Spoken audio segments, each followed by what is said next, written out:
Trăiește aventura fresh. Această emisiune este oferită de Kaufland. Când conquistadorii porneau în căutarea legendarului Eldorado, mulți șefi de trib le-au indicat toate punctele cardinale cu arătătorul în sus. Atunci cuceritorii luau calea Anzilor, unde întâlneau alte triburi ce se închinau discului de aur de pe cer, soarele. Frumoasă intriga, nu-i așa? A fost poate cea mai bună continuare pentru al doilea sezon din America Latină. Dar de la o simplă poveste până la cea mai elaborată producție de televiziune a fost cale lungă. Well, quite an adventure. This is a sequel, actually, of the last journey that took us from the north of Mexico to Guatemala and then to Colombia. Sezonul ăsta a început ciudat din perioada de pregătire. Țările trebuiau să fie altele. Trebuia să fie Peru, trebuia să fie Bolivia, trebuia să fie Ecuador și atât. În Bolivia, în prospecție s-a dovedit că distanțele prin locuri absolut pustii sunt prea mari pentru nevoia de conținut pe care o avem noi. După care în Peru, fiind un fel de semi-revoluție care nu se mai termină, ne-am sperat că se termină în timp util, vorbeam de 6 luni înainte de filmare, am hotărât că Peru nu este safe de filmare și am hotărât să filmăm sudul Columbiei, care ne-a rămas unul dintre noi în suflete încă de anul trecut. Noi toți am fost încântați și era o variantă bună pentru că clima este mai îngăduitoare în perioada asta, în vara noastră, iarna lor.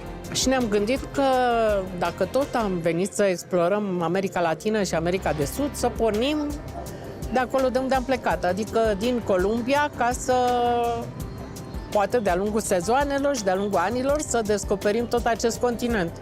Mi se pare foarte interesant că acest sezon se va desfășura pe 2 emisfere și vom trece Ecuadorul și vom avea parte de tot felul de peisaje, de climă diversă. Argentina, o țară care are multe de oferit și o țară de care spectatorii din România sper să fie foarte interesați. E vorba de fotbal, e vorba de tango, e vorba de Evita Peron. Sper să le putem transpune pe imagine și în concurs, și în tematică, și în conținut, și în jocuri și misiuni, în așa fel încât să avem spectacolul de care e nevoie. In the last season, we were searching for a treasure, for a gold treasure called El Dorado. So back then we were talking about the conquistadors obsessed with this treasure, with this enormous quantity of gold. So the conquistadors could never find it. They arrived to Colombia and only to discover that the gold was only a representation of the sun. So we are, in our normal lives, the only thing we are searching for is Wi-Fi, money. This time we are searching for something that really matters. That is the sun. For Colombians, it's called Shue. For the Ecuadorians, it's called Huiracocha. For the Argentinians, it's called Inti. For you, I think it's called Soare. For everybody, it's the sun. So simple and yet so deep. The only thing that matters for us humans. The moment that the sun extinguishes, we extinguish with it, with our foolish problems and our selfishness. So in this trip, we will be discovering why the sun is so important for different cultures, different tribes. So where the route of El Dorado finishes, the kingdom of the sun starts. We will follow that route to places that no Colombians have ever been, and Romanians will go. To Ecuador, a very indigenous country, where the 60 or 70% of the population has an indigenous background, right in the middle of the world. And then to a country that has Inti, the sun, in its flag as a main symbol.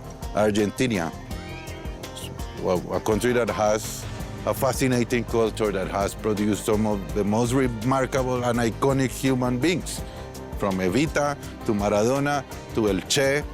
So this is going to be a very exciting journey with 3 very different countries. There are many challenges. We plan kilometer by kilometer, meter by meter. But I can tell you guys that so many things can go wrong. It's real life with all the unexpected, beautiful things that can happen, and sometimes the things that we don't want to see, but it's just real life. That's why this adventure is so exciting. Because even though we can plan every single detail, then is life. We took this time, almost 4 months, traveling South America to create this route. 50 possible catastrophic events that can happen every single day. Natural disasters, a storm, a volcano in Colombia was last week, earthquake, tremors, landslide, this is all just natural disasters, okay? Security issues, we're in South America, anything can happen. Public demonstrations, social and political crisis, a spontaneous carnival, being stopped by the police, food poisoning, injury, road closure, technical failure. In technical failure could be 10 or 20 possibilities. The contestant getting lost, it's a classic, you know? It's a classic of all time. But then these moments when things can go wrong sometimes are so magical. So that's why this format is so special, you know? Because we cannot predict. We cannot predict. And at the end, it's about the reality, you know? It's about the things that really matter in life. Sometimes it could be as simple as sharing a very simple plate of food with someone that you don't know and learning from that. Sometimes we try to complicate things, but this adventure is beautiful in itself. So yes, our goal is to give viewers this possibility. I don't know the Romanian viewers, so I call them Mrs. Popescu. So for me, it's like thinking about the Popescu family, like giving them a good couple of hours of entertainment, something that can be inspiring, some things can be shocking, sometimes humoresque. But at the end, the idea is for people to reflect, you know, how different we are, and yet how similar we are in the most simple things that really matter. So yes, that is this is the magic of this format. You know?